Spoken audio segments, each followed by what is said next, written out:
আমি ফাদারকে সবকিছু বললাম, এই পর্যন্ত যা যা জানতে পেরেছি। সব শুনে ফাদার বলল, তুমি মাত্র অর্ধেক রহস্য জানতে পেরেছি তান। তোমাকে আবার সেই ফুটো দিয়ে অতীত দেখতে হবে। কেভিন মারা যাবার পর কি হয়েছিল। হিমাদ্রি বলল, সবকিছু যদি আমাদেরই করতে হয় তাহলে আপনার কাছে এসে লাভ কি আমাদের? এটা ফাদার শুনতে পাইনি। আমি হিমাদ্রির দিকে তাকিয়ে চুপ করতে বললাম ইশারায়। ফাদার এটা খেয়াল করলো এবং বলল, তোমার সাথে কি কেউ এসেছে যাকে আমি দেখতে পাচ্ছি না? আমি বললাম, না না ফাদার, আমার সাথে আবার কি আসবে? আসলে তো আপনি দেখতেই পেতেন। এখন আপনি বলছেন যে আমি আবার বাবার নিষেধ উপেক্ষা করে সেই ফটোতে চোখ রাখবো? ফাদার বলল, হ্যাঁ, কারণ আমি জানতে পেরেছি সেদিন ওইখানে 2টি গুলি চলেছিল। একটা তো কেভিনের মাথায় লাগার কারণে তার মৃত্যু হয়েছে, আরেকটা গুলি ফুসকে গিয়ে ওই দেয়ালে লাগে, আর ওই গুলির কারণেই দেয়ালে ফুটোটা সৃষ্টি হয়েছে। তাহলে দ্বিতীয় গুলিটা চালালো কে? 2টা গুলি চলেছিল মানে? কি বলছেন ফাদার? কিন্তু আমি তো শুধু একটা গুলির আওয়াজই শুনতে পেয়েছি তখন। ফাদার বলে, তুমি ভালো করে লক্ষ্য করলেই দ্বিতীয় গুলির আওয়াজটা শুনতে পেতে। বাকি রহস্য জানার জন্য তোমাকে আমার তোমার বাবার নিষেধ অমান্য করতে হবে ইথান। ফাদারের কাছ থেকে বিদায় নিয়ে তখন চলে আসলাম। হিমাদ্রি আর আমি একটা বেঞ্চিতে বসলাম। তারপর মাকে ফোন করলাম। কি করছো মা? বাবা কি বাসায় নাকি বের হয়েছে অফিসের জন্য? মা বল, আর কিছুক্ষণের মাঝে বের হবে। তুই কোথায়? বাসায় আয়, তোর বাবার রাগ ঠান্ডা হয়েছে এখন। আমি হাসতে হাসতে বললাম, সব নাটক মা। আমি পাশে ফিরলেই বাবা আমাকে আটকে ফেলবে। অনেক কিছু গোপন করেছে বাবা। তুমি শুনলে অবাক হিসাবে মা। হিমাদ্রি আর আমি চাচাতো ভাই বোন। বাবার ভাই ড্যানিয়েলই হলো হিমাদ্রির বাবা। মা অবাক বলল, কি বলছিস এসব তুই? তাড়াতাড়ি বাসায়, একটু পর সব বলবে আমাকে। আমি বললাম, ঠিক আছে, একটু পরে সে তোমাকে সব বলছি। এই বলে ফোন রেখে পাশে তাকাতে দেখি হিমাদ্রি নেই। আমি উঠে চারিদিকে একটু চোখ ভোলালাম। কোথায় হিমাদ্রি নেই? আরে, মেয়েটা গেল কোথায়? তাকে জিজ্ঞাসা করতে পারবো না, কারণ কেউ দেখেনি আমার সাথে হিমাদ্রি ছিল। আমি পাগলের মতো হিমাদ্রিকে খুঁজতে লাগলাম। উপায় না পেয়ে সোজা চলে গেলাম হাসপাতালে, যেখানে হিমাদ্রির শরীর আছে। খুব দ্রুত এসে কেবিনের দিকে যেতে লাগলাম। তখনই সেই নার্স আমাকে চিনতে পেরে তড়িঘড়ি করে আমার সামনে চলে আসে। আমি থমকে দাঁড়িয়ে জিজ্ঞাসা করলাম, কি হয়েছে? আপনি এভাবে আমাকে পথ আটকে দাঁড়ালেন কেন? নার্স বলল, আপনার ওই পেশেন্ট একটু আগে নিখোঁজ হয়ে গিয়েছে। আমি অবাক হয়ে জিজ্ঞাসা করলাম, নিখোঁজ হয়ে গিয়েছে মানে? কি বলছেন আপনি? আপনাদের হাসপাতাল থেকে একটা পেশেন্ট নিখোঁজ হয় কিভাবে? সে তো কোমায় আছে, হেঁটে হেঁটে তো আর যেতে পারবে না। তখন নার্সটা যা বললো তাতে আমার হুঁশ উড়ে গেল। নার্স বলল, সত্যি সে হেঁটে হেঁটেই চলে গিয়েছে। আমার সাথে আসেন, আমি আপনাকে একটা জিনিস দেখাই। নার্স আমাকে নিয়ে সিসিটিভি কন্ট্রোল রুমে গেল। ফুটেজ অন করতেই আমি শকড হয়ে গেলাম। হিমাদ্রি তার বেড থেকে ধপাস করে উঠে বসে গেল। নিজে নিজের অক্সিজেন মাস্ক খুলে ফেললো, হাতের থেকে টান দিয়ে ক্যানেলাম খুলে ফেললো। পাশে বসে থাকা তার ভাই এটা দেখে ভয় পেয়ে গেল। সে গিয়ে হিমাদ্রিকে থামানোর চেষ্টা করতেই তাকে ধাক্কা মেরে ফেলে দিল দূরে। এরপর হেঁটে বের হয়ে গেল আস্তে আস্তে। মনে হচ্ছে তাকে অন্য কেউ কন্ট্রোল করছে। এটা কিভাবে হতে পারে? নার্স বলে, আমাদের কাছে এর কোনো ব্যাখ্যা নেই। ঘুমায় থাকা কোনো পেশেন্ট এভাবে হঠাৎ করে এতটা সুস্থ হতে পারে না। এটা অসম্ভব। আমি এখন কি করবো ভেবে পাচ্ছি না। হাসপাতাল থেকে বাইরে চলে আসলাম, মাথা কাজ করছে না আমার। হিমাদ্রি হঠাৎ কোথায় চলে গেল? তখনই হিমাদ্রির বান্ধবী সুমাইয়ার আবির্ভাব হলো। আমার কাছে এসে বলল, হিমাদ্রি কি হয়েছে ভাইয়া? আজকে আমি শত ডাকলেও আমার কথা জবাব দিল না। মনে হচ্ছিল সে আমাকে দেখতেই পায় না। আমি তাড়াহুড়ো করে বললাম, আপনি কি হিমাদ্রিকে দেখেছেন? কোথায় গেছে সে? হিমাদ্রি হঠাৎ করে হাসপাতাল থেকে নিখোঁজ, কোথাও খুঁজে পাচ্ছি না ওকে। সুমা বলে, হ্যাঁ, আমি দেখলাম ওদের বাড়ির দিকে যাচ্ছে। ওকে দেখে বোঝা যাচ্ছিল ওর মাঝে অন্য কেউ আছে। আমি বললাম, আমাকে এখনই হিমাদ্রির বাসে যেতে হবে। নিশ্চয় আব্বু কিছু একটা করেছে। এ বলে দৌড় দিলাম ওদের বাসার দিকে। সুমাইয়া বললে, আমি আসছি আপনার সাথে, দেখি কি হয়েছে আমার বান্ধবীর। কুত্তা দৌড় দৌড়ে হিমাদ্রির বাসার সামনে এসে হাঁপাতে হাঁপাতে দরজায় জোরে জোরে বাড়ি খেতে লাগলাম, কিন্তু ভেতর থেকে কোনো শব্দ আসছে না। হিমাদ্রি বলে চিৎকার করে ডাকলাম, কারো কোনো সারা শব্দ নেই। সুমাইয়া বলল, ভাইয়া আপনি অস্থির হবেন না, আমি ভেতরে গিয়ে দেখে আসছি, দাঁড়ান। এ বলে সুমাইয়া দরজা ভেদ করে ভেতরে চলে গেল। কিছুক্ষণ পর সুমাইয়া বেরিয়ে এসে বলল, ভেতরে তো কেউ নেই ভাইয়া। ঘরের ভেতরে সব জিনিসপত্র এদিক সেদিক ছুঁড়ে ফেলা, এলোমেলো ভাবে পড়ে আছে। মনে হচ্ছে ভূমিকম্প হয়েছে এখানে। আমি খুব চিন্তায় পড়ে গেলাম। কি হয়েছে হিমাদ্রির সাথে? ওর আব্বা আম্মুই বা গেল কোথায়? আমি কোথায় খুঁজবো কি? তখন আমার কানের কাছে ফিসফিস করে কেউ বলল, তোর কষ্ট করে হিমাদ্রিকে খোঁজা লাগবে না, খুব তাড়াতাড়ি তোকেও নিয়ে যাবে তারা। আমি চমকে গেলাম। সুমাইয়াকে বললাম, আপনি কি আমার কানে ফিসফিস করে কিছু বলেনি মাত্র? কই না তো ভাইয়া, আমি কেন কিছু বলতে যাব? আমি বললাম, ঠিক আছে আপনি যান, এখন আমি এখন বাসে চলে যাব, আমাকে ভাবতে হবে কি করব। এবার আমি চলে আসলাম সেখান থেকে। বাসায় গিয়ে বাবার গতিবিধি লক্ষ্য করতে হবে। হিমাদ্রির নিখোঁজ হওয়ার পেছনে এবার বাবারও হাত আছে আমি জানি। এদিকে আমরা দেখতে পাই সুমাইয়া অদ্ভুত একটা হাসি দিয়ে ইথানের চলে যাওয়ার দিকে তাকিয়ে আছে। তার হাসির মাঝে ভয়ঙ্কর কোনো রহস্য লুকিয়ে আছে। বাসায় পৌঁছে মাকে সবকিছু খুলে বললাম। সব শুনে মা একদম চুপসে গেল। মা যেন কথা বলার শক্তি হারিয়ে ফেলেছেন। বাবা বাসায় নেই। আমি মাকে বললাম, আমাকে দেখতে হবে কেভিন আঙ্কেলের মৃত্যুর পর কি হয়েছিল আর দ্বিতীয় গুলিটা কি জানিয়েছিল। মা বলল, যা করা তাড়াতাড়ি করো, তোর বাবা আজ কোনো সময় এসে যাবে। আমি গিয়ে দেখছি তোর বাবা আসছে কিনা, তুই তোর কাজ কর। এই রহস্য ভেদ করে হিমাদ্রি আর তোকে বাঁচতে হবে। এই বলে মা চলে গেল দরজার কাছে, বাবা আসলে যাতে আমাকে বলতে পারি। আমি ঈশ্বরের নাম নিয়ে আবার সেই ফুটোর উপর থেকে কাগজটা উঠিয়ে ফেললাম। ফুটোতে চোখ রাখার সাথে সাথে দেখতে পেলাম বাবা এবং ড্যানিয়েল আঙ্কেল কথা কাটাকাটি করছে আর কেভিন আঙ্কেল তাদের বোঝানোর চেষ্টা করছে। এক পর্যায়ে ড্যানিয়েল বাবাকে আঘাত করলে বাবা রেগে গিয়ে পিস্তল বের করে গুলি চালালেও কেভিন আঙ্কেল সামনে চলে আসে। বাবা একটু ভরকে যায় এবং গুলিটা ফসকে গিয়ে লাগে দেয়ালে। মানে বাবার গুলিতে সেদিন কেভিন মারা যায়নি, সাথে সাথে আরেকটা গুলির শব্দ। এবার সেটা লাগলো সোজা কেভিন আঙ্কেলের কপালে। সে গুলিতে কেভিন আঙ্কেল মারা যায়, কিন্তু গুলিটা বাবা চালায়নি। বাবা এবং ড্যানিয়েল দৌড়ে কেভিনের কাছে এসে দেখে সে মারা গেছে। বাবা পিস্তল ফেলে দিয়ে বলল, আমি গুলি চালাইনি। তখনই পেছন থেকে একটা মহিলা কণ্ঠে কেউ বলল, আমি চালিয়েছি। বাবা এবং ড্যানিয়েল পেছনে তাকালো, আমিও সেদিকে তাকালাম। দেখলাম একটা মহিলা পিস্তল তাক করে দাঁড়িয়ে আছে। এই মহিলাকে তো চিনলাম না, এটা আবার কি?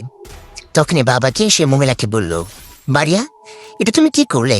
আমি না হয় রাগের মাথায় গুলি চালিয়ে দিয়েছি, তুমি কেন গুলি চালালে? কেভিন মারা গেছে। ওই মহিলা বলল, আমি তো তোমাদের উপকার করলাম, সম্পত্তির একজন ভাগিদার কমিয়ে দিলাম, এখন দুই ভাই সম্পত্তি সমান ভাগে ভাগ করে নিয়ে যাও। কোনো একসাথে থাকাথাকি নেই, যার যার সম্পত্তি নিয়ে সে আলাদা থাকবে। ড্যানিয়েল বলল, ভাবি তোমার কথা ঠিক আছে, কিন্তু কেভিনকে মারা ঠিক হয়নি। ওর স্ত্রীর ছোট মেয়েটা এখন কি করবে, কোথায় যাবে? মহিলা বলল, ওদেরকেও মেরে ফেলবো, ওরা আবার বেঁচে থাকলে আমাদের শান্তিতে থাকতে দেবে না। বাবা বলল, পাগল হয়ে গেছো তুমি, সবাইকে মেরে ফেলবে নাকি? সামান্য সম্পত্তির জন্য তুমি এত জঘন্য কিভাবে হতে পারো মারিয়া? ড্যানিয়েল বলল, ভাইয়া তুমি ভাবির উপর কেন চিৎকার করছো? ভাবি যা করেছে ঠিকই করেছে। কেভিন থাকলে আমি আমার ভাগ পেতাম না, ওর জন্য সবসময় আমার ঝগড়ে লিপ্ত থাকতাম। এর মাঝে হিমাদ্রির আম্মুও সেখানে চলে আসে। এসে কেভিনের রক্তাক্ত দেহটা দেখে খুব ভয় পেয়ে যায়। ড্যানিয়েল এসে তাকে ধরে শান্ত করে সবকিছু বলে। এতে করে হিমাদ্রির আম্মুর মুখেও পৈশাচিক হাসি ফুটে ওঠে, কারণ সেও চাইছিল সম্পত্তির দুই ভাগ হোক। কেভিন যেহেতু সাহস সরল, তাই তাকে সরিয়ে দেওয়ার প্ল্যান অনেক আগে থেকেই।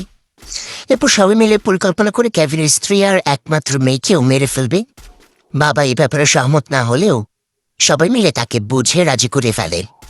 কেভিনের স্ত্রী তখন বাসার বাইরে ছিল মেয়েকে নিয়ে। সে আসার আগে কেভিনের লাশ লুকিয়ে ফেলতে হবে এবং সুযোগ বুঝে তাকে মেরে ফেলতে হবে। দরজার ফাঁক দিয়ে সবকিছুই কেউ একজন দেখে ফেলে। ড্যানিয়েল এটা বুঝতে পেরে তাড়াতাড়ি দরজার দিকে যায়, গিয়ে দেখে সাদা চাদরে মুখ ঢাকা কেউ দৌড়ে চলে গেল।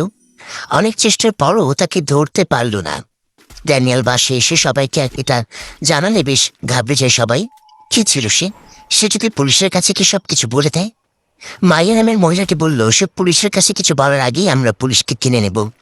বাবার হাতে বান্ডেল টাকা ধরিয়ে দিয়ে বলল, তুমি থানা গিয়ে পুলিশের ব্যবস্থাটা করে আসো, আমরা লাশ লুকিয়ে ফেলে আর ওর স্ত্রী মেয়ের জন্য অপেক্ষা করি।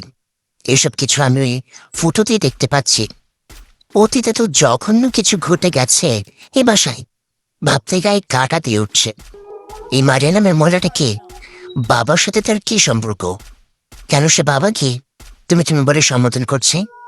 এই মহিলাই এসব কিছুর মূল। আমি দেখতে পেলাম সবাই লাশ লুকিয়ে রাখতে ব্যস্ত হয়ে পড়ল। ড্যানিয়েল একটা বড় পলিথিন এনে লাশটাকে মরিয়ে নিল।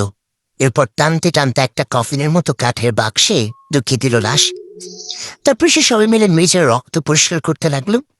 তখনই মা এসে দৌড়ে বলল, ইথান তো বাবা আসছে, তাড়াতাড়ি পারিস এখান থেকে। আমি ফুটো থেকে চোখ সরিয়ে তাড়াতাড়ি বাসা থেকে বের হতে লাগলাম, কিন্তু ততক্ষণে বাবা এসে মেন দরজার সামনে দাঁড়িয়েছে। আমি এখন পালাবো কোন দিক দিয়ে? দিশাহারা হয়ে আমাদের বড় আলমারিতে লুকিয়ে পড়লাম। মা নিজেকে স্বাভাবিক করে যে দরজা খুলে দিল। বাবা ভিতরে এসে গম্ভীর গলায় জিজ্ঞাসা করল, ইথান কি বাসায় ফেরেনি? মা তোচানো কণ্ঠে বলল, না না, ছেলেটা এখনো বাসায় ফেরেনি। কতবার ফোন দিলাম, রিসিভও করছে না। আচ্ছা, তুমি আমাদের কাছে কিছু লুকিয়েছ এতদিন, বলো তো? ইথানকে নিয়ে তোমার কেন এত মাথা ব্যথা? বাবা রাগান্বিত হয়ে বলল, তোমার এত কিছু জেনে লাভ কি? মনে নেই তোমাকে বিয়ে করার আগে বলেছিলাম আমার অতীত নিয়ে কখনো প্রশ্ন করবে না বা জানার চেষ্টা করবে না? ইথান কোন সাহসে ফুটো থেকে কাগজ তুলল? মা বলল, আমার ছেলে যদি কোনো ক্ষতি করার চেষ্টা করো তুমি, তাহলে সবার আগে আমাকে পাবে তোমার বিরোধিতা করার জন্য। আমি আলমারির ভেতর থেকে সব শুনছিলাম। হঠাৎ মনে হলো আমার কাঁধে ঠান্ডা কিছুর স্পর্শ। পেছন থেকে কেমন গুমকাঠির মতো আওয়াজ আসছে।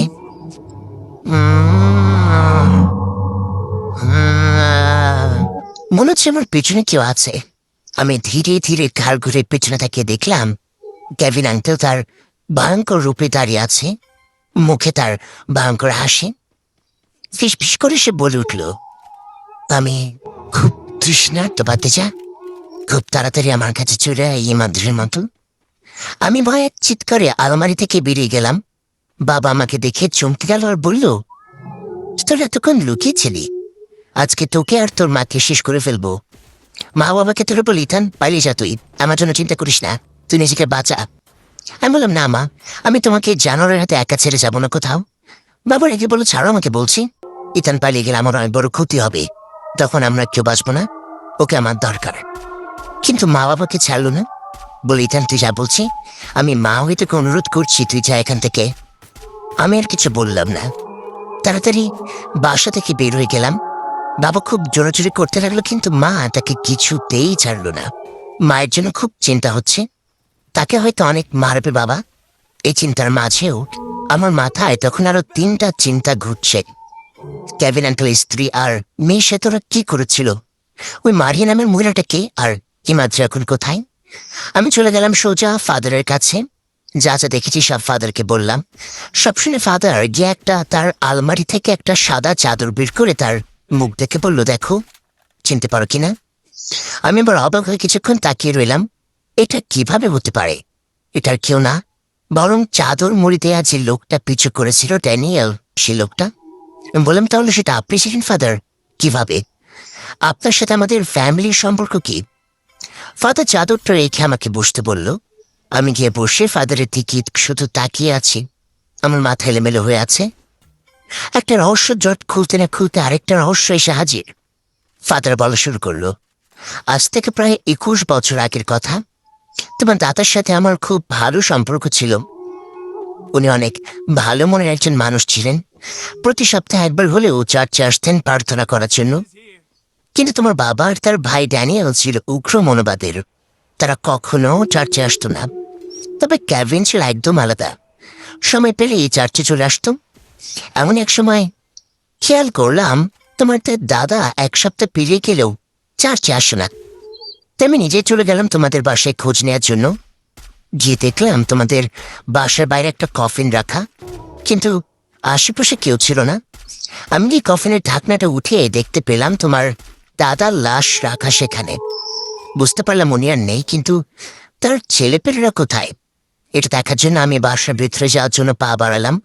তখনই মনে হলো ভেতরে ঝামেলা হচ্ছে, কেউ কথা কাটাকাটি করছে।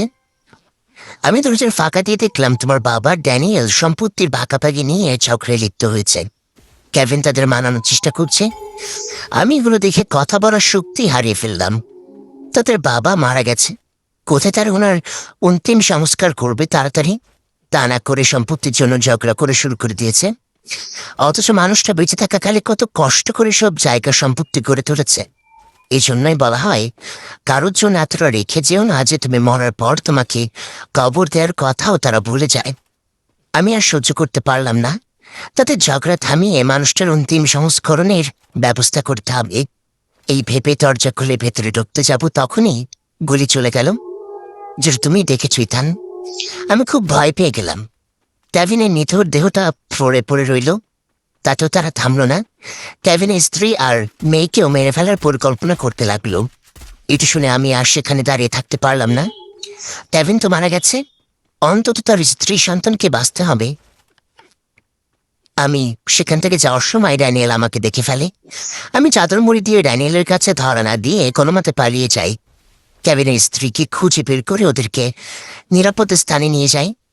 কেভিনের স্ত্রীর নাম ছিল জেসিকা। আমি কেভিনের মৃত্যুর সংবাদ তাকে দিলাম। জেসিকা খুবই ভেঙে পড়ল। ও চাইছিল নিজেকে শেষ করে দিতে, কিন্তু আমি ওকে অনেক বুঝিয়ে বাঁচিয়ে রাখি।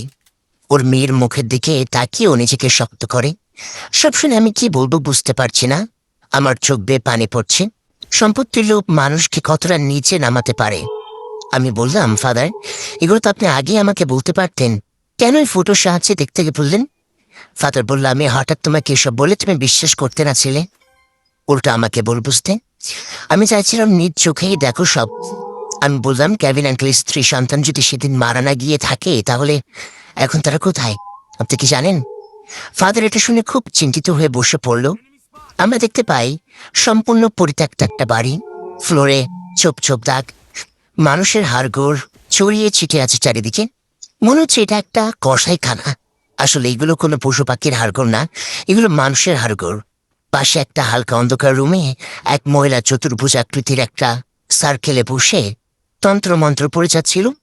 মহিলাটা চুল দিয়ে তার সম্পূর্ণ চেহারা ঢাকা, কালো পোশাক পরা, গলায় বিভিন্ন রকম মালা ঝোলানো, হাতে একটা মানুষের কঙ্কালের মাথা। তার সামনে একটা জলজ্যান্ত মানুষ শুয়ে আছে। মানুষটা চোখ খোলা, কিন্তু সে কোনো রকম নড়াচড়া করছে না। মনে হচ্ছে তাকে কেউ হিপনোটাইজ করে রেখেছে। তন্ত্রমন্ত্র পড়ার এক পর্যায়ে পাশ থেকে একটা চাকু নিয়ে সোজা লোকটার গলা কেটে দিল। ফিনকিতে রক্ত বের হয়ে পুরো ঘরে ছড়িয়ে ছিটে গেল। কিছু রক্ত হাত দিয়ে উঠে এসে পান করতে লাগলো।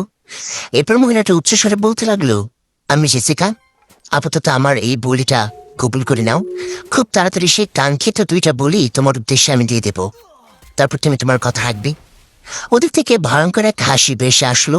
মনে হলো যেন সে এই দিনটার জন্য অপেক্ষা করছিল। এরপর মহিলাটা উঠে গিয়ে একটা বস্তার মুখ খুলল। সেখানে ছিল হিমাদ্রি, হাত পা মুখ বাঁধা অবস্থায়। হিমাদ্রি তখন হুঁশ ছিল না। মহিলাটা হিমাদ্রিকে বস্তা থেকে বের করে টানতে টানতে একটা ঘরে নিয়ে ছুঁড়ে ফেলে দিল। তারপর দরজা বন্ধ করে দিল।